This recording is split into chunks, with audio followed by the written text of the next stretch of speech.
بسم اللہ الرحمن الرحیم الصلاۃ والسلام علیک یا سیدی یا رسول اللہ وعلی آلک واصحابک یا سیدی یا حبیب اللہ اللہم انزلہ المقعد المقرب عندک یوم القیامہ۔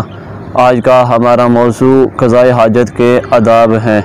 آپ صلی اللہ علیہ وآلہ وسلم کی حدیث مبارکہ میں آتا ہے کہ آپ صلی اللہ علیہ وآلہ وسلم جب بیت الخلاء میں جاتے تو پہلے بایاں پاؤں اندر رکھتے اور جب نکلتے تو دایاں پاؤں باہر رکھتے، اور حضرت انس رضی اللہ تعالیٰ عنہ فرماتے ہیں کہ آپ صلی اللہ علیہ وآلہ وسلم جب بیت الخلاء میں داخل ہوتے تو یہ دعا پڑھتے: اللہم انی اعوذ بک من الخبث والخبائث، اور جب آپ صلی اللہ علیہ وآلہ وسلم باہر نکلتے تو یہ دعا پڑھتے: الحمدللہ الذی اذھب عنی الاذی وعافانی، اور بعض روایات میں غفرانک کے بھی الفاظ آئے ہیں۔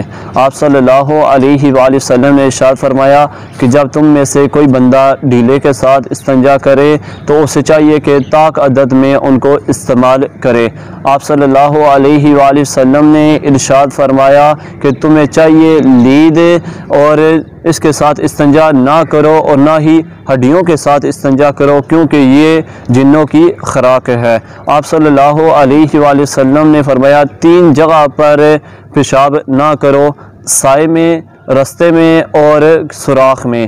آپ صلی اللہ علیہ وآلہ وسلم نے ارشاد فرمایا کہ تم نہ ہی قبلے کی طرف رخ کرو اور نہ ہی قبلے کی طرف پیٹھ کر کے استنجا کرو۔